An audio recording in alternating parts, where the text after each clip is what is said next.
Hey pre-calculus, I decided to make a video of me working out all the problems for your review sheet for your quiz on Thursday because I'm not going to be in class tomorrow with you. So I figured this way it's kind of like I'm there, but not really, can't answer your questions. So if you get stuck and you're still confused about something, come see me on Thursday morning. Email me and let me know you're coming in so I can make sure to be there on time. Okay, so this is kind of a study guide to help you remember what works for standard form, which is rectangular form, versus polar form. So these are kind of your steps. So if you're in standard form, right here, all you have to do is add the real and then add your imaginary, and then you have them. And the subtraction is the same thing. You distribute your negative, and then you subtract your real, and then you subtract your imaginary. So if you're in polar form, we kind of talked about this yesterday, that if you're in polar form and you're adding a polar form to a polar form, we can't use any of our rules like we can with multiplication or division. So we have to convert each polar form to rectangular form. So that's going to be in your a plus bi form, your complex form, and then you have to do the other one into the polar form, and you have to convert it into standard form. And remember, it was really tedious, and not that the math was hard, it was just tedious and long. So then when you get to the polar form plus or rectangular form plus another rectangular form, then you kind of had to go back to what you did in standard form. You add them together, the reals, and then you add the imaginaries, and you get one complex number. And then we had to, therefore, again, turn it back into polar form. So it's just long and annoying, honestly. So that's not fun. But the other ones are okay, especially when we get to multiplication right here. In standard form, it's the same thing that we did in Algebra 2 when we reviewed over it on Monday. You just FOIL them together, and then you add your real, and in your imaginary, you just simplify.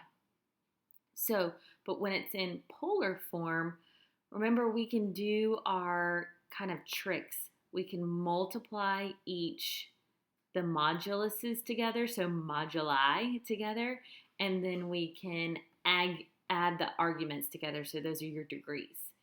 So remember, we're sticking in the 0 to 360, so if you get a negative angle, you got to add 360, or if you get a positive angle, angle that's over 360 degrees, and you have to subtract it. So all right, so then dividing, we've got our tricks for dividing. If you're in standard form, you just have to multiply by your conjugate and then FOIL and simplify that way. And then when you have your polar form, you divide your modulus or your moduli, and then you subtract your arguments, which is your degrees. Okay, so let's just get started. All right, here we go. So it says write each polar form into rectangular form. We know it's polar form because it's got cosine, and then the I stands for imaginary, and then S stands for sine. So what we need to do here is, this is all pretty much calculator work, but we've got to split this up. So we need to say 2 cosine of our 135. Make sure you're in degrees. And then we have 2 sine of 135. We're not going to bring that I in until after we do this in our calculator. So I'm here with my calculator. Got to make sure I'm in degree, which I am. So 2 cosine 135. Calculator, I get negative 1.41. And then I do 2 sine of 135. And I get a positive 1.4. And because we're associating with our sine, remember on our complex plane, our x-axis is really our real axis, and our y-axis is our imaginary axis. So we denote that by having an I for our imaginary axis. And then we're done. Yay. That's how we convert into rectangular form. So let's do the other one. I'll try to blow this up so it doesn't have that weird box on the bottom. So again, we just 3/4 cosine 30 plus 3/4 sine 30. Calculator work. 3/4 cosine 30. And if this was given to you in degrees, so if it had like pi over 6, so if this was in, radians, pi over 6, then you can just turn your calculator into radian mode and just literally type pi divided by 6 in there. I think that was on our homework. So I got 0.65 plus 3/4, and then I got plus, let's see, did I get that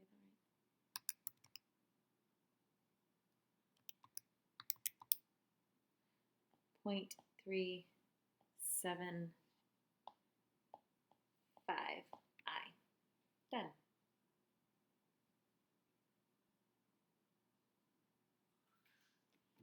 Okay, I think this is kind of redundant at this point. You guys can try these on your own. I'll give you the answers so you have them. But at this point, I feel like we all know how to do them. Then we get 1.74 minus 9.8I. Okay, moving on. Next page. Okay, so this is kind of what we did yesterday, which was your yesterday. We did this on Tuesday. So this is when we kind of compared all of that chart and how you change from your standard form and then get it into polar form.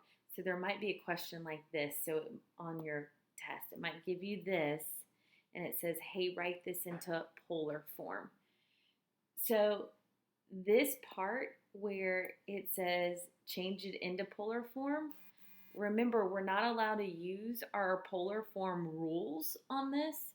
So I just feel like it's kind of pointless to change it into polar form. So we'll skip this on your adding and subtracting parts. So we just won't even do that because you're not allowed to use any of those shortcuts that you can in your standard form or your multiplying and your dividing. So that's just my take on this. So what I would do here is I would just add them together. Remember, add your reals. So what are we going to get? -1 plus 3. We're going to get a 2. And then we're going to add 2i plus I. So we're going to get plus 3i. So this is our standard form, 2 plus 3i. Now, how do we get it into polar form? Remember, polar form, we have to know two things. We need to know your modulus, which is your magnitude for vectors, what we did in vector form.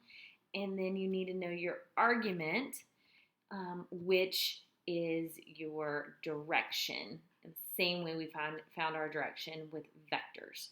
So let's find our modulus first.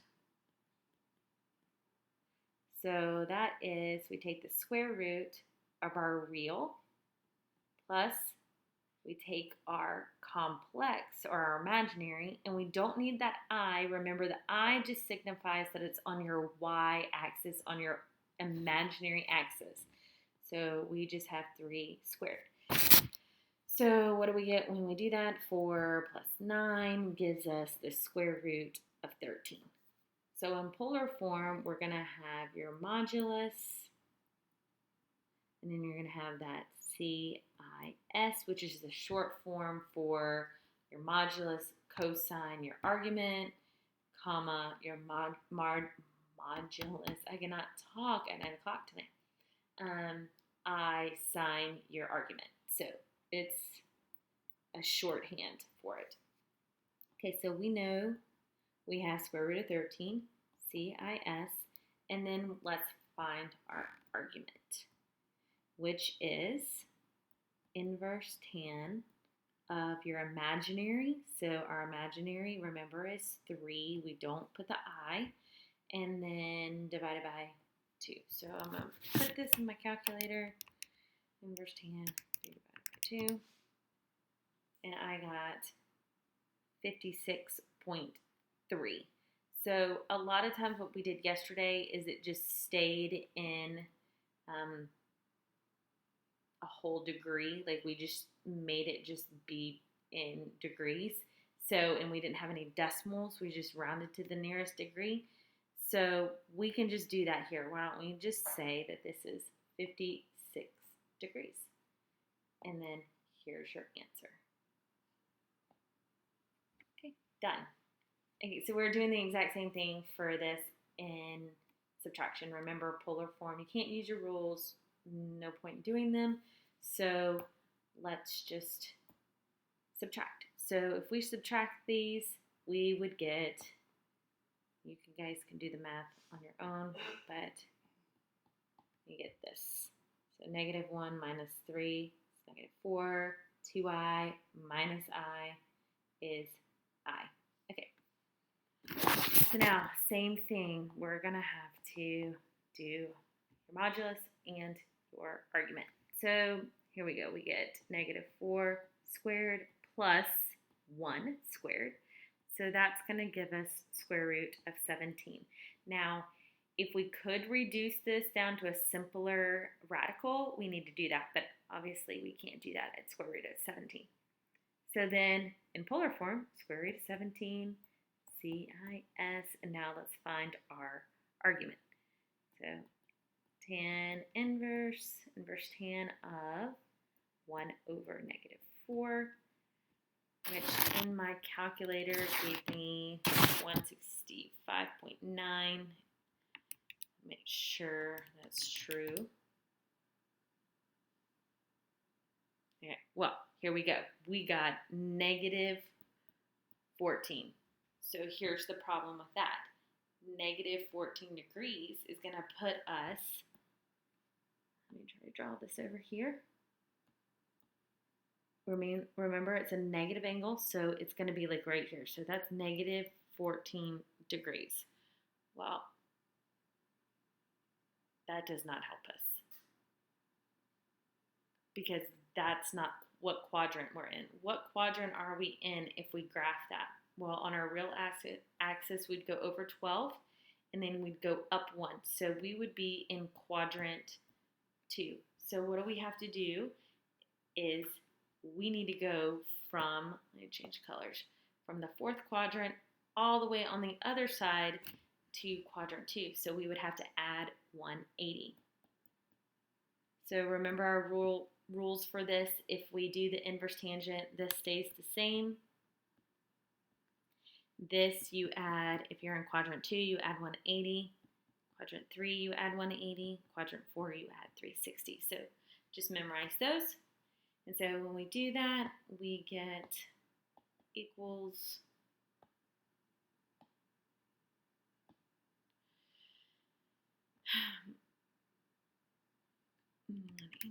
minus 166. So then 166 is our argument, and we're done. Put a degree symbol. All right. Moving on to, we gotta keep watch. Okay, so I'm gonna stop the video now because I'm running out in time, and I'll do a second part and we'll finish this up.